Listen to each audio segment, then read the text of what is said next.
It was the late 17th century. William Penn acquired land in British North America, called it Pennsylvania, and promised religious freedom and opportunity to all who settled here. About the same time, a Mennonite family led by William Rittenhouse arrived in Philadelphia and started a paper mill near Germantown along Paper Mill Run. The year was 1690.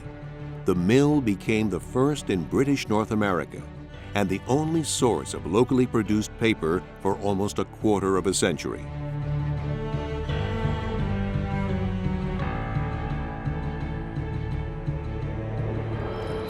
Today, the site, a National Historic Landmark District called Historic Rittenhouse Town, a private, non-profit organization, consists of 25 acres located within Philadelphia's Fairmount Park. This unique resource sets the stage for interpretations and reenactments of an 18th century industrial village, allowing a rare insight into the life and times of early America. History indeed comes alive here, and if left unattended, will deteriorate beyond repair. Like fine linen paper, historic Rittenhouse Town needs careful preservation.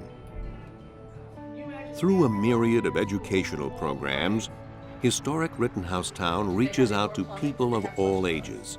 2,000 school children per year tour the site and try their hand at an assortment of authentic colonial activities.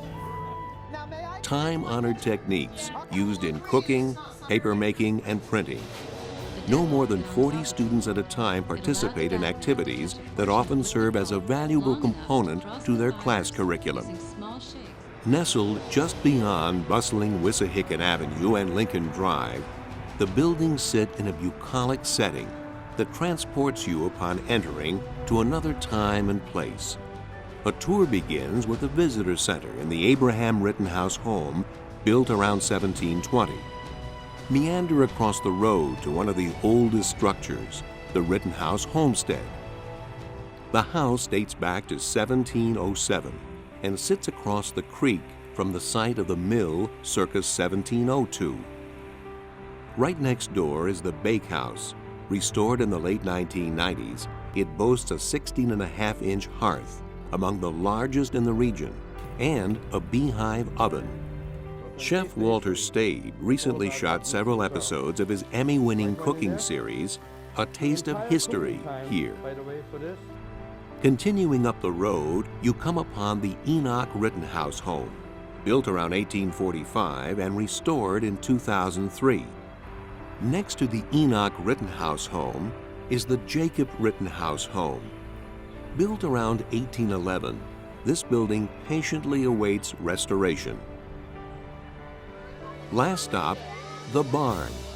Built in 1938, replaced the original structure and now houses a paper-making studio and hosts educational programs and special events. On the surface, visitors experience everyday colonial life here. When scientists, archaeologists, and students dig deeper, they unearth hidden artifacts, and a more profound understanding of the past emerges. Support from volunteers and specialists help make it all happen. From candle making to landscape maintenance, historians and archaeologists, carpenters and craftspeople, and teachers and students give their time and energy to keep historic Rittenhouse Town vital. Historic Rittenhouse Town relies on corporate, foundation, government, and individual contributors, and invites you to take an active role in developing, maintaining, and preserving this unique resource. History indeed comes alive here. Yet, historic Rittenhouse Town will deteriorate beyond repair if left unattended. Like fine linen paper, it needs careful preservation. Volunteer. Become a member. Become a partner. Make a donation. Help preserve a page from our history.